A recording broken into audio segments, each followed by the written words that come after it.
Good evening, everybody, and welcome to the Mike Martin Show here on AM 790 WPRV, also on Facebook Live and on YouTube Premiere. I'm your host, Scott Cardisci. Glad you could join us for another season of the Mike Martin Brown Basketball Coaches Show. You know, no Ivy League basketball this winter, but that's all right. We'll have plenty to talk about over the course of the next 10 weeks. Why? Because we're going to be joined not only by Coach Martin, but we'll also be joined by all of his student athletes throughout the course of the show. And we'll be joined by some terrific Brown basketball alumni and Brown alumni connected to the men's basketball program. But first things first, let me tell you that the Mike Martin Show is brought to you each week by United Healthcare. You put care into everything that you do. United Healthcare does too. United Healthcare, health plans that care for you and your family every step of the way. See what care can do at uhc.com. Well, it gives me great pleasure to welcome to the show a man who will be co-hosting this program with us each and every week this winter. He is my color analyst for Brown basketball here on AM 790, and he is one of the all-time greats in Brown basketball history from the class of 71. Russ Tyler is with us. Russ, how are you? Scott, it's great to be here. And I just want to mention that it was March 11th last year that Mike had his last radio show at Hope Street Pizza. And I tried to do some calculations. That was 322 days ago. Wow. That's a long time between coaches, shows between games and whatnot. So it's really good to be here. Good to see Mike and great to see both of you. Well, Russ, it's great to be with you as well. Thank you for being with us. Let's introduce Coach Martin. Mike, how are you tonight? Scott, Russ, I'm great. I can't believe it's been 322 days since we last did this, but great to be with you and excited for a different radio show, different season of radio shows, but everything's different this year. And we're gonna bring to some great guests. Obviously, our student athletes are as good as it gets, but as you mentioned, Scott, I'm so excited about some of the alumni that are going to be joining us over the course of the next 10 weeks. Yeah, you know, one of the things that we've all learned to do, Coach, during the pandemic is Zoom, right? Not too many of us knew what that was before the pandemic started last March. Would much prefer to be at Hope Street Pizza doing this live, and we'll be back there, I'm sure, sometime soon. But we'll be doing this show on Zoom, on Facebook Live, on YouTube, and it will air as well on AM 790 WPRV. Let's just talk about the fact, Coach, that there is no basketball this season in the Ivy League, and I know that's unfortunate for you and your student athletes. I know how much you love being with them and on the practice floor and competing in games each week, but we certainly understand the reason why, right? The Ivy League gathered all the information with the pandemic, and they just felt like this was the most prudent move to cancel winter sports. The powers that be decided that it was, yeah. And I just, you know, you miss being in the gym every day. You miss being connected in person with your students every day. And you know, I'll never, take that for granted again, Scott and Russ. Just the ability to walk to the gym, hear the ball bouncing, hear the sneakers squeaking, and just that opportunity. Beyond that, and way more, important than me missing being in the gym is our student athletes. You know, I feel so badly for them. Their peers throughout the country are playing, and obviously there's hiccups throughout the NCAA season, and just like there were with football and there is in the pro level. But I just feel for, that your 4 years in college, as we all know, is such a short, finite time. And, these guys have worked so hard to get to this point, and for them to not have the opportunity because of something that was far beyond their control, I just feel so badly for them. Obviously, we all understand, but doesn't take away how badly I feel about these guys. I will tell you, I've been so impressed with how they've handled it, and we're trying to make the best of it. Yeah, and Mike, obviously Brown modified its academic schedule to go to, let's say, a trimester or 3 semesters. And but at this point, is your entire team assembled in Providence on campus? And what does that mean in terms of getting the team together for workouts, either couple guys, 2, 5, 1, whatever it is? Yeah, Russ, it's a great question. And as we are just beginning the spring semester, we're hopeful that we're going to be back in Pizzatola very soon. The fall was a lot of work in the weight room and outdoors. Brown de-densified campus by not inviting freshmen. We had quite a few sophomores take a leave of absence. So we only had 8 of our 17 student athletes that are on our current roster in Providence for the fall. I thought the guys that were here worked really hard and made some progress from a strength and conditioning standpoint. We will have 14. We do have 14 young men in Providence this spring. We have 2 that are studying remotely, and then we have 1 who is taking a full gap year. So he'll, preserve a year of eligibility at Brown. That's Dan Friday, and he'll have 3 years to play when he comes back in the fall. Everyone else is here. We have 3 seniors, obviously: Matt DeWolf, Jake Shaper, and Tamanang Cho. EJ Perry as well, but he's solely focused on football, and having a great fall with the football team. The 3 seniors, we want to provide as much of an experience for them this spring as possible. Matt and T are both planning on, using their final year to play at a grad school. Jake is still undecided. He's got a great job offer with Boston Consulting Group, that he interned with this summer. And for the 11 other guys that are here, again, Russ, we think we'll be in the gym soon. And we're going to try to prepare as much as we can for next season, but really focus on development. And as you both know, that's been such a key in our program, how guys have developed during their 4 years. Coach, you mentioned your seniors. How does it work for them if they do want to use that year of eligibility to play in grad school somewhere? Is it a situation where they kind of seek out the opportunity, or is it more a situation where coaches from programs are calling them or calling you and, trying to facilitate it that way? A little bit of both, Scott. So, all 3 are in their 8th semester. As we all know, they can't be a graduate student and play in the Ivy League, and Brown has an 8th semester policy. So it's really almost impossible for them to come back next year once they were here in the fall. And obviously they enrolled in the fall, hoping and expecting to have a season this year. Matt and T are in the transfer portal. So every Division I and II and III school knows that they have their year and have, reached out to the students or our staff.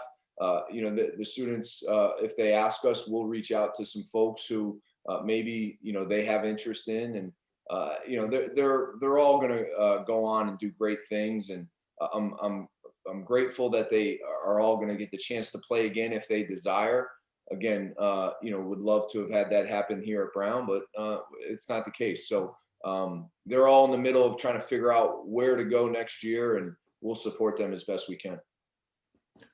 And Mike, you lost 3 guys from last year, 3 guys, the seniors that graduated, gave you their blood, sweat, and tears for 4 years: Zack Hunsaker and Brandon Anderson and Josh Howard. Can you tell us what they're doing now? In other words, after graduation, what happened for them? Yeah, what a great senior class. And, you think about the senior class before them: Obi Akoli, Travis Fuller, Chris Sullivan, and, how great those guys were and how much they meant to us turning this around a little bit. And, we've got another great senior class here, and I think that's a sign of, recruiting and also our culture and how strong it's been, and again, the development. But Brandon Anderson, I just watched him play the other day. He's in the BBL, the British Basketball League, playing professionally for the Worcester Wolves in England. The game I saw, he had 21. He had probably 18 in the second half and hit huge jump shots and layups and free throws down the stretch to seal a 3-point win over a very good team in England. Zack Hunsaker is working for Deloitte Consulting, works with a lot of government agencies and officials down in the DC area. He and his wife, Megan, live in Alexandria, Virginia. And then Joshua Howard's in Charlotte, and he had interned with Bank of America going into his senior year. That led to a full-time opportunity, and he's working for Bank of America down in Charlotte. As we all know, is run by a fellow Brown Bear, Brian Moynihan, the CEO of Bank of America. And Josh was very fortunate to make that contact during his time here at Brown. And obviously Josh did a great job of earning the opportunity, but we're grateful to Brian Moynihan for putting Josh in contact with some folks down there. Mike, when your team was last on the floor, you finished the season strong, your weekend trip to Harvard and Dartmouth before everything got shut down due to the pandemic. But your team had once again, for the second straight season, qualified for postseason play. And correct me if I'm wrong, your team likely would have played postseason basketball were it not for the pandemic, correct? The plan, yes, Scott. The plan was to be in the CBI, the College Basketball Invitational, for the second straight year. And obviously no one was playing postseason basketball last year, so that didn't happen. But Yeah, we certainly. I was just so impressed with our seniors and all of our players for how they bounced back after a disappointing final home weekend that we all went through last weekend of February, losing to Princeton and Penn on our home floor. But then going on the road, being the only team in the league to win at Harvard, the only team all year to win at Harvard, and then following up with a great road sweep at Dartmouth against a very good team who had been playing great basketball. So, I know we've talked about it before, but the locker room after that game, it was something like I had never experienced. Just, we obviously we needed at that point Penn to lose to Columbia. We didn't know the result of the Penn game until we walked off the floor at Dartmouth, and so happy for our players, thrilled with how well we played to win consecutive games at Harvard and at Dartmouth. And you think about senior leadership and Zach and Brandon, you guys remember how great they were in those two games. And then TJ telling me that Penn won, and we finished tied for fourth with them for the second consecutive year, and lost on the tiebreak for the Ivy tournament. Going into the locker room, just it was obviously thrilled with how we played. None of that changed, but seeing the look on our players' faces that it wasn't enough. Now that was March 7th. Obviously, we all learned on March 10th that there wasn't going to be an Ivy League basketball tournament, but nonetheless, that locker room environment was unique. And even, Mike, continuing that thought just for a second, on March 11th, I'm driving down to your radio show. I'm on the Mass Pike. I have ESPN radio on, and I get the announcement that the CBI is canceled. And so we kind of had an inkling that you were lined up for the CBI. And then the next day on the 12th, the NCAA, they pack it in, the NBA the same day. So just so much happened in a very, very short period of time. But back to Harvard and Dartmouth, that still would leave a great taste in the mouths of your players, having swept both those teams on the road on the final weekend. They finished their season with 2 straight wins. Yeah, and again, I think it was just a sign of great senior leadership. Obviously, Tom and Cho was outstanding all weekend. Jalen and David Mitchell. I mean, the plays he made to win.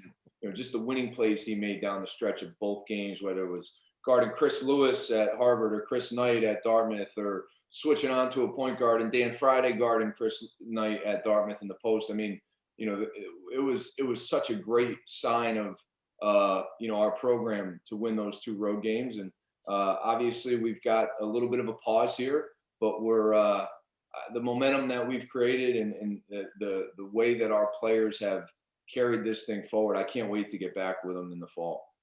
Mike, my last question for you is a 2-parter. Number one, how has recruiting gone during the pandemic? Obviously, everything's virtual. That's number one. And then number 2, in terms of your non-conference schedule, relative to the teams you were going to play this year before the season got canceled, do many of those games or contracts carry over, or do you start with a clean slate trying to build a non-conference for next season?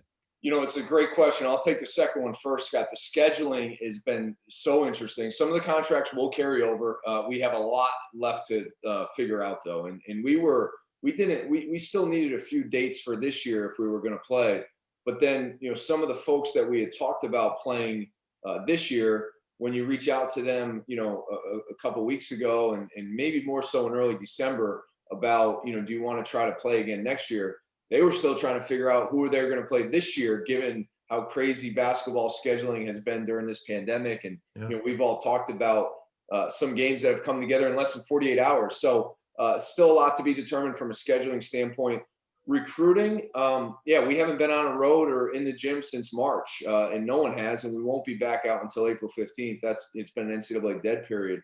But I think recruiting for us has continued to be really strong. We're actually excited. I think we're going to be able to release, the early decision applicants and commitments that we have in the coming weeks, through our Brown Bears website, and social media accounts. But we start the process early. We identify young men in their freshman, sophomore year and start tracking them. And so if you think about guys who are now seniors, we saw them play a lot in person. We had them all come visit campus with the exception of one. And they were able to make decisions on Brown, based on all the work they and us had done prior to March 11th or March 12th. So How it will impact the class of 22 and 23, guys that are currently juniors and sophomores. It'll be interesting because while we've watched a ton of video of recruits, we haven't seen them in person with very few exceptions. So that'll be interesting. But I'm thrilled with the 5 young men that have committed to us for the class of 21. And then, Mike, of course, in the so-called off season, there were some extensive renovations to your basketball offices, which were extensive and impressive. Can you talk about that a little bit? Yeah, Russ, I'm so excited about what the generosity of our donors, the support of our administration, and the new space that we have. And unfortunately, we're not in it yet. But once we get in there, the positive with us being away in the summer and the spring was that all this construction and renovation was able to take place. We raised $1.5 million to basically double the size of our office suite that we share with the women's program and new head coach Monique LeBlanc.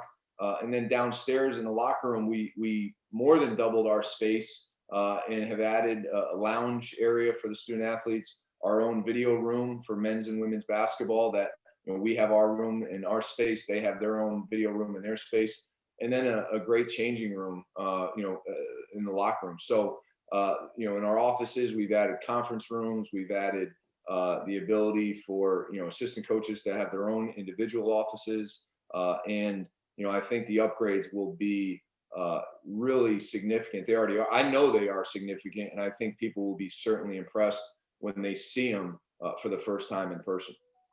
You are watching and listening to The Mike Martin Show on WPRV, Facebook Live, and YouTube. My name is Scott Cordisci. We'll take a time out, and when we come back, we'll be joined by a pair of student athletes from this year's team. In fact, a pair of newcomers. Junior transfers Noah Marin and Tyler Brown will be our guests when we continue with The Mike Martin Show right after this. The day the world stopped was the day we found where to go.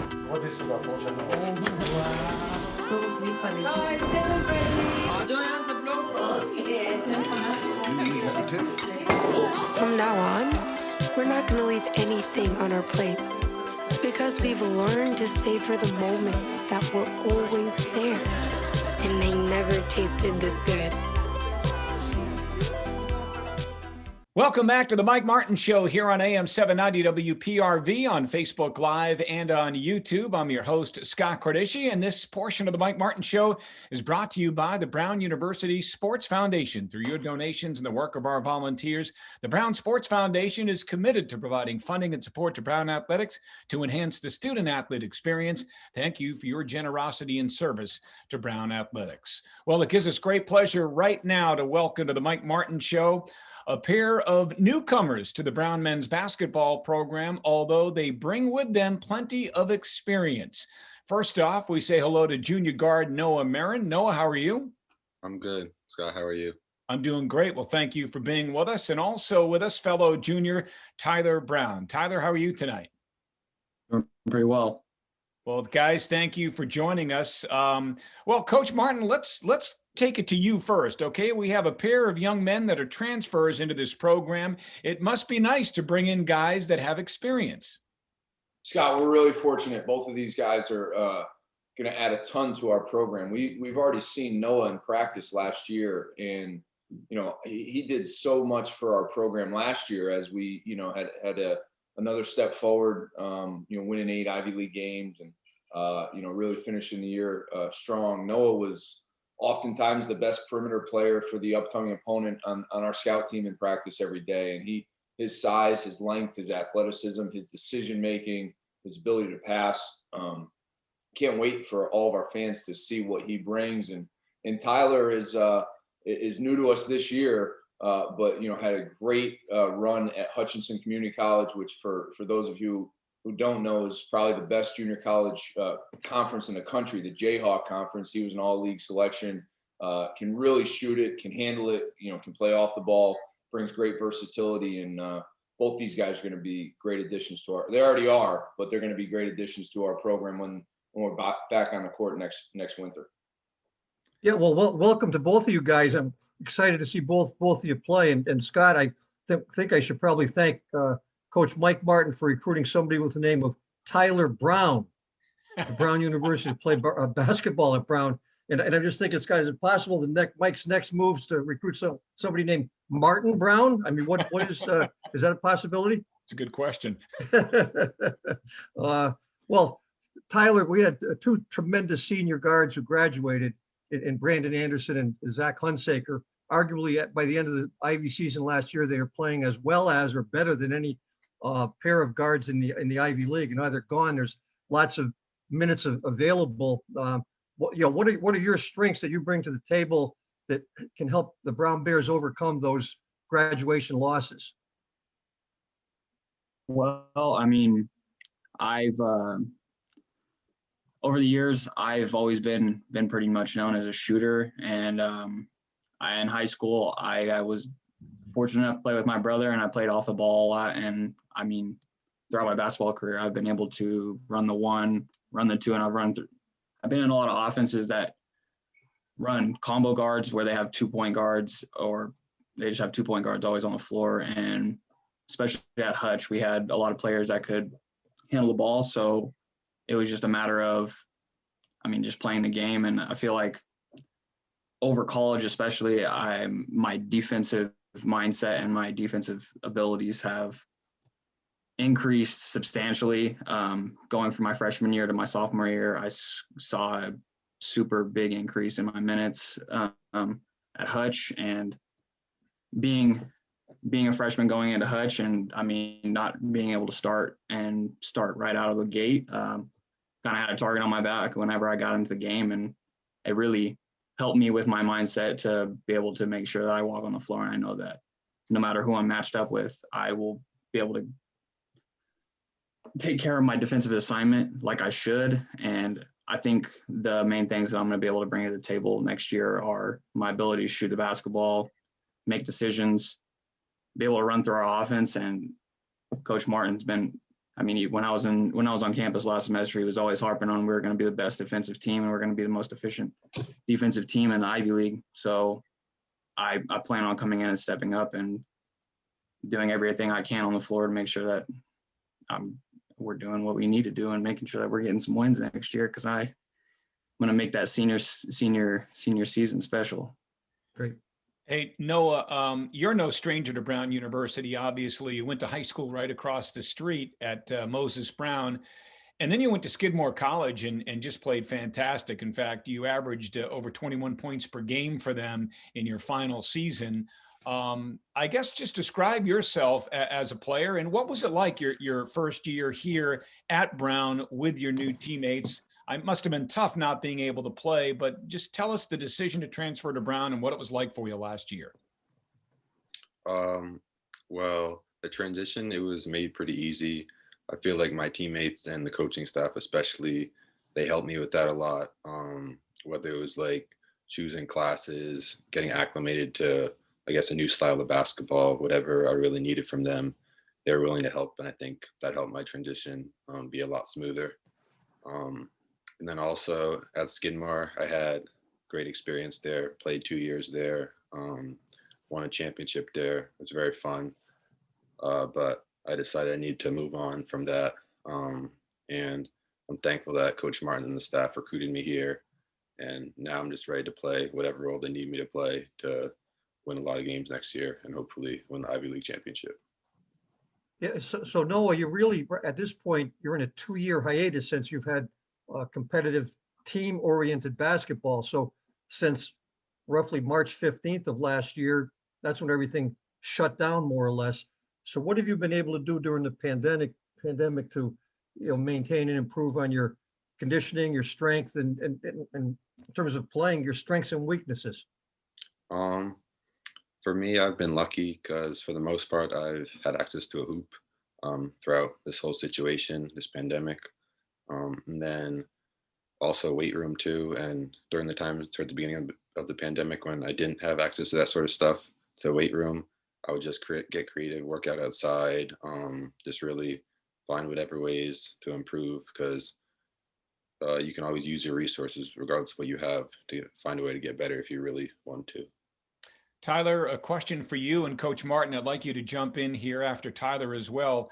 I don't know if you know who Zack Hunsaker was, but Zack recently graduated. He was a terrific guard for this basketball program, played for 3 years. In fact, was a 3-year captain.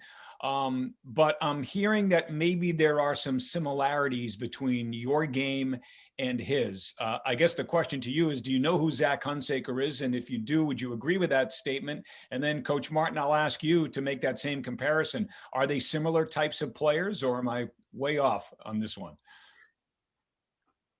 Yeah, I mean, when I was going through the recruiting process last spring and summer, when I got on Zoom calls and stuff with Coach Martin, he showed me some film from the 2019, 2020 season, and I'm familiar of who he is, and I've seen what he can do on the basketball floor. But I would say, I play pretty similar. Yeah, so Scott, when we were visiting with Tyler and his family, we just showed him all the shots Zack made and all the great plays we ran to free him. They're obviously unique, right? And Tyler's going to bring his own unique skill set, just as Noah will. But you think about Zack and his ability to not only shoot it, but to handle the ball, make good decisions. And just like Tyler talked about earlier, Zack could defend at the other end. We could put him on a lot of different people. And so I do think Tyler will bring a lot of those same attributes. He's hard-nosed, he's competitive, he wants to win, and he's going to do whatever it takes for the team to be successful. That's what we saw in the recruiting process, and we're excited. We think Zack was so influential, and Noah can speak to this, with Zack's leadership for Noah's first year with us. Zack advanced our culture every day, right, with his work ethic and his communication and just how he set the example with the work he put in, and we're excited. We think both these guys can continue to advance our culture.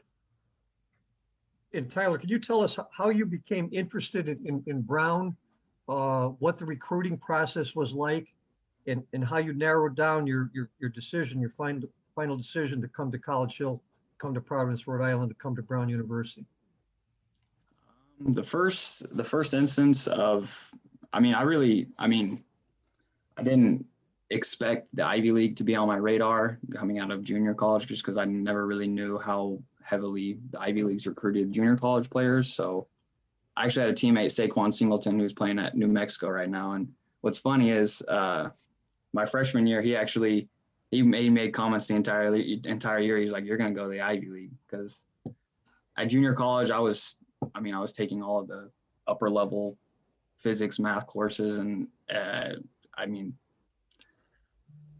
all of my teammates were like, "Oh, I could never do that kind of stuff." But I've always held myself to a high standard when it comes to education and academics. And when Coach TJ came and flew out, I think it was last January, he came into our arena in Hutch, and it was actually the day before that, our recruiting coach at Hutch let me know that Coach TJ was going to be coming out and he was going to be reaching out to me. And it was honestly just a dream come true. And since that point, we stayed into constant communication. And throughout the spring, I was kind of got into a little bind because of the whole coronavirus stuff, having to come back home and try to figure out the recruiting process without taking any visits, or pretty much just doing everything electronically, remote, all my communication. So it kind of put a halt on things, and I had to really, really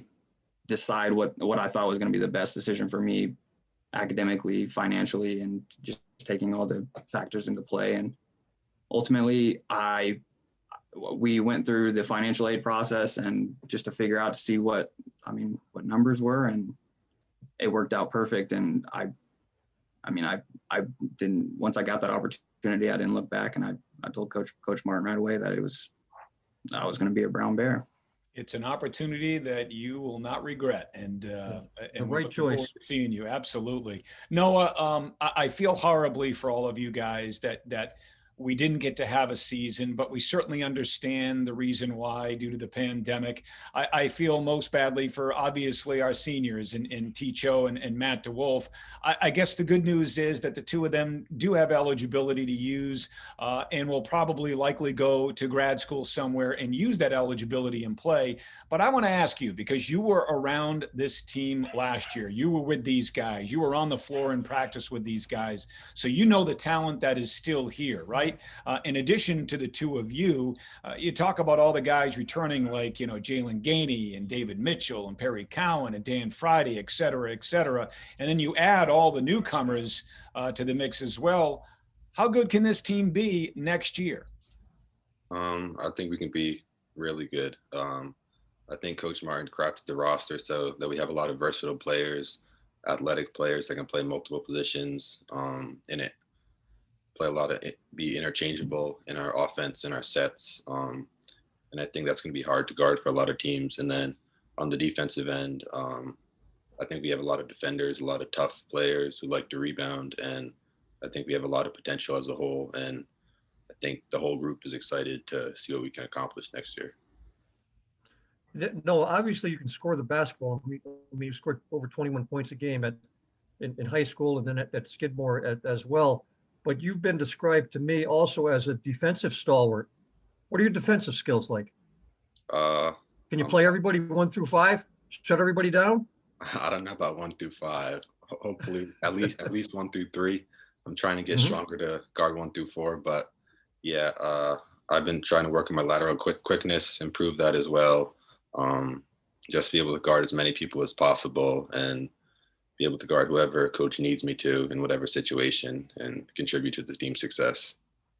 So Noah, I have a message from your teammate Ticho as well. I was talking with him earlier today on Zoom and he says that you're his little bro. Explain. What's that mean? First off, he's definitely lying to you. If anything, he's my little bro. Well, it's obvious you guys have a great relationship. And like I said, I can't wait to see you guys, this team on the floor next fall and winter. And I'll be rooting for T and Matt wherever they go as well. Noah, Tyler, thank you so much for joining us on Coach's Show. And good luck academically this semester. And like I said, I can't wait to see you guys on the basketball floor next fall. Thanks, guys. Thank you, guys. I appreciate it. Hope you guys have a good one. All right. That's Tyler Brown and Noah Marin, our guests here on the Mike Martin Show. We'll take a timeout, and when we come back, we have our alumni interview, and you're not going to want to miss this one. We'll be joined by the Boomer, ESPN's Chris Berman, Brown class of 77. He'll be our guest when the Mike Martin Show continues right after this. You put care into everything you do. United Healthcare does too. Like connecting you to care whenever you need it. Because like you, United Healthcare knows what care can do. Welcome back once again to the Mike Martin Show here on AM 790 WPRV on Facebook Live and on YouTube. I'm your host, Scott Credici. Russ Tyler, Brown class of 71 with us, along with the head coach of the Bears, Mike Martin. In just a moment, we'll introduce our very special guest. But before we do that, let us tell you that this portion of the Mike Martin Show brought to you by the Hilton Garden Inn Providence. The Hilton Garden Inn Providence is the only waterfront hotel in the city, featuring newly renovated rooms, public space, and a bar and lounge area with outdoor seating and spectacular views of the harbor, located at 220 India Street, Providence. Make your reservation today. Well, it gives us great pleasure to welcome to the program a man that has been a big supporter of his alma mater and a great friend to Brown basketball. From the class of 77, you know him, you'll love him on ESPN. It's the Boomer, Chris Berman. Chris, how are you tonight? Hi, Scott, Mike, Russ. I'm doing great. It's a nice winter evening here in New England, right? And we're reveling in that clutch pick and roll that Mike called with 2 seconds to go. And I don't mean to make fun. We all miss basketball, but we're doing great. I'm immersed in the Super Bowl, et cetera, and the football playoffs. So I've had stuff to do. And look, hopefully most everybody listening here is and will be healthy and has been. So let's start with that. That's the key. So Chris, let me just take you back right off the bat to March 1st, 2003. The Penn Quakers come to the Pizzatola Center. They're undefeated. They're 10-0. The Brown Bears are 9-1. There's a packed house at the Pizzatola Center, and you appear as Boomer that evening because you do the greatest job of introducing the Brown starting lineup in history, and you fire up the Brown fans. They're going completely nuts for 40 minutes. Unfortunately, they couldn't go nuts for 41 minutes because the Bears dropped a heartbreaker, very close loss to the Quakers that cost them a share of the Ivy League title. And the reason they lost that game, in my estimation, is because our current head coach blew his knee out the week before and was unable to play. Just your thoughts and your remembrances of that evening. It was a great time. It was awesome. I mean, I loved Mike's team. With Earl Hunt and right on down the line, and you know, I had gotten friendly with Coach Miller his first year there, and kind of watched the team build, and you guys all did it, Mike, and it was a great night. Dave Roach, the then athletic director, said, you know, I'm planning to come up. I said, would you do the starting lineups? And then, of course, I had big time knee surgery. I said, we got a little problem. I can't go down to the court. I got to be up top. But anyway, he rigged it up. And I saw Coach Miller before the game. And we talked for a minute. And I said, look, I'm going to have this place in a lather. Okay. So, I mean, you guys know what to do after that. And you guys came out strong. And Penn was really good, too. And so I was kind of stuck up there, and I know we missed Mike on the floor, and it was just a wonderful game. And you know, three of the Penn players, I think they were all seniors. If you give me the names, I'll remember. I mean, I had talked to the Brown players before. Three of the Penn players, after shower or whatever, climbed up the bleachers, and I ended up talking to him for 5 minutes. So even though we would have liked to have won the Ivy League and gone to the NCAAs, we ended up rooting for them, and I think they lost right away, and I was surprised. That was a good team, huh, Mike? Really good.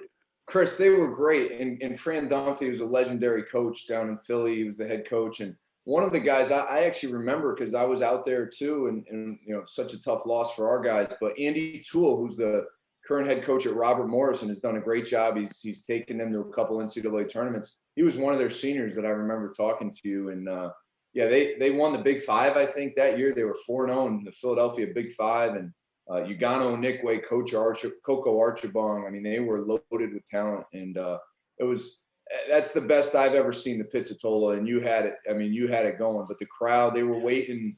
They were waiting outside hours before game time, and it was fun. You know, that's the key, and I hope that and with you, you know, that those moments will come again, because when crowds are waiting, I'm going to give you guys another story. Mike, you've heard it.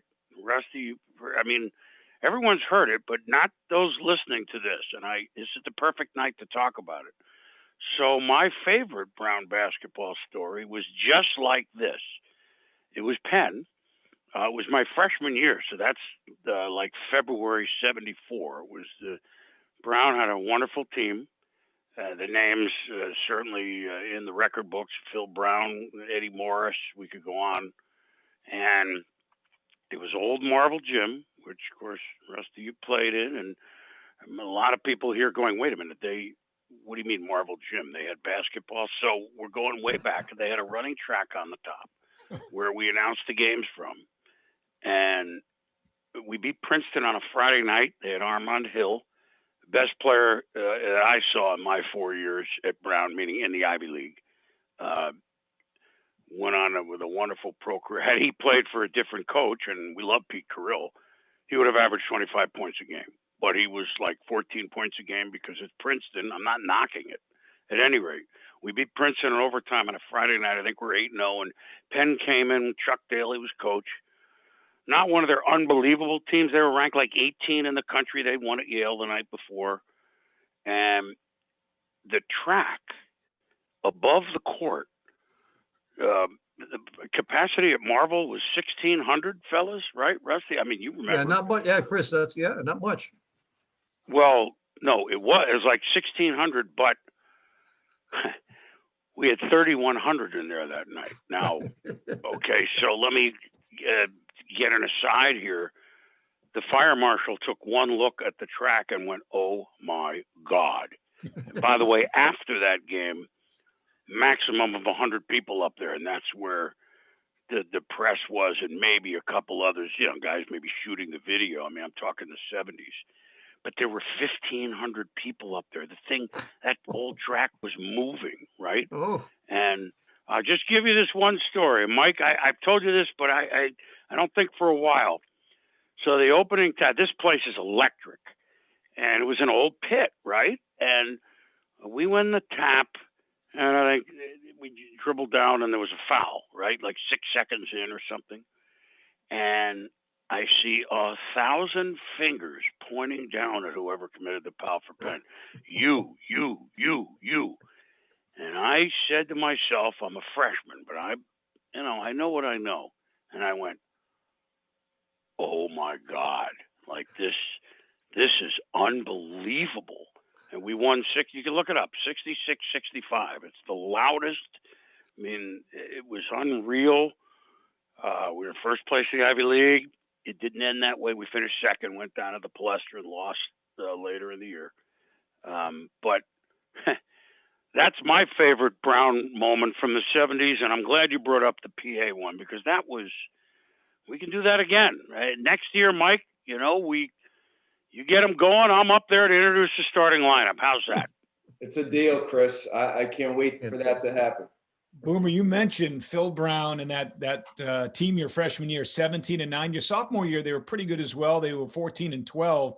But how good was Phil Brown? He captained both of those teams. He obviously scored over 1,000 points. He almost had 1,000 rebounds for his career. How good was he? He was great. Phil Brown was not very big. Okay, now I understand it's the 70s and it's not now. Phil Brown, for the center, look it up, but Phil was he 6'6", maybe? 6'5", but like lanky, but and had spring, but he was not a self-promoter. He, like you say, I mean, he was happy to do the dirty work, meaning rebound, defensive end, blocking shots. Phil was the best player in my years there. And yeah, the junior year they were better. To your point, that we were second. I think the Phil senior year that we were third in the league, and then fell way off, unfortunately. But Phil was not about give me the ball and muscle to the leg. He could pass, but again, he was like 6'5", playing 6'8". Does that make sense? Yep. Yes. Whatever he was, add 3 inches for the way he played. Smooth and a good guy.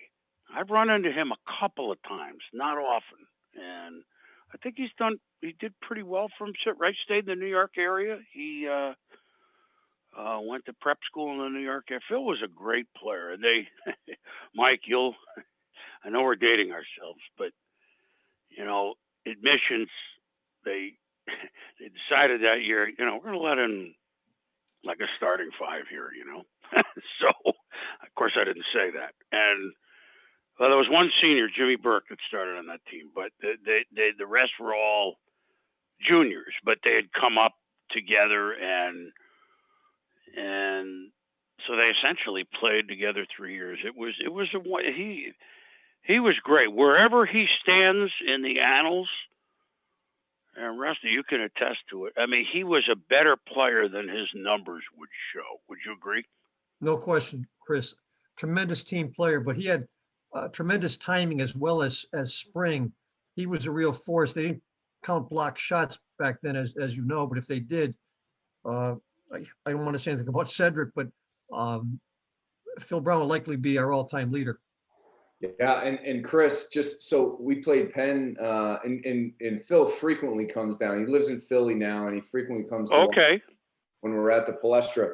but I had him talk to the team a few years ago, back when Cedric, I think, was a senior and already broken, Cedric Quacamenza, class of 16, had already broken the Ivy League record for blocked shots in a career. And I said, gentlemen, I want you to meet Phil Brown, class of 75, one of the best to ever play here. And if they kept track of blocked shots, Cedric would have no chance of catching his record. That's how I answered. Very true. Yeah.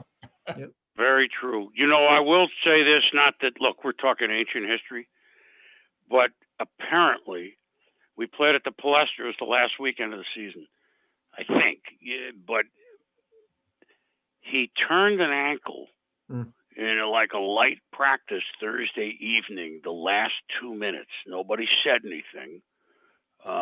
He had like 2 points in that game down there, and we didn't get blown out. Yeah, it wasn't that close, but nobody said anything. He never said anything. Played the next night at Princeton, was a little better, but he couldn't really move, although he disguised it. He had like 2 points, and so in the end, we had no chance given that, but nobody knew that. It was like the last minute of practice, like a coach's nightmare, Mike. You ask him about that sometime. It was because this was going to be, we were going to get to the NCAAs if we beat Penn, and he couldn't really do anything about it.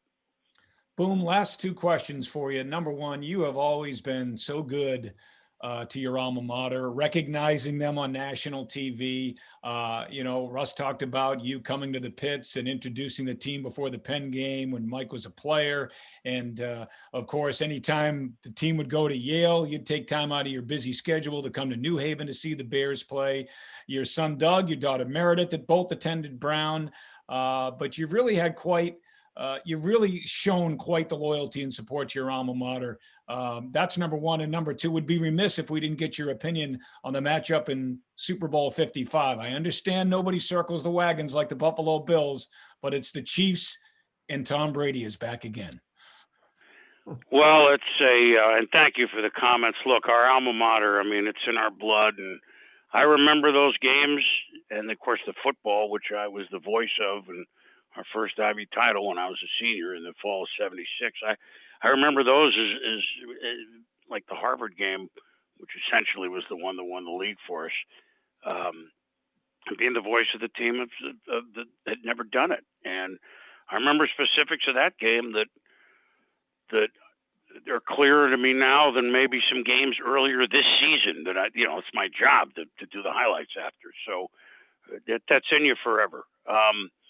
And I was proud to be the voice of the Bruins. We were the Bruins then. So I'm the voice of the Bruins. The Bears, Scott, that's you, but the Bruins, that's me, okay? I used to give Roach a hard time. You never ran that name change past me, Dave. I am not calling them the Bears on TV. I'm not doing it. So, I mean, I will now. At any rate, we're just BSing. So the storyline is just delicious for any sports fan. You have the great of the past and present against the great of the present and future in the quarterbacks.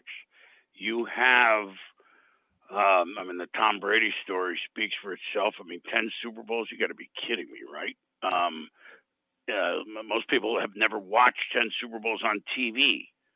So, and you have a team that has a chance to be repeat champions, which there aren't many. And they're trying to do it against the guy who was the last quarterback to be repeat champion 03-04 New England, which is all of a sudden a long time ago, right? So Kansas City trying to do it in 19 and 20. You have an offense that's too good to be true with the Chiefs. Those two receivers, Tyreek Hill and Travis Kelce, have caught 40 balls in the 2 playoff games. Whatever the number is, it's about 40 for about 400 something yards. Like, really? They were just too good for the Bills.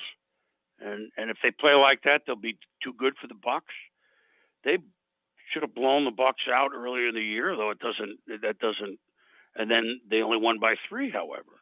But here's what Tom does, right? It was not his best game the other day.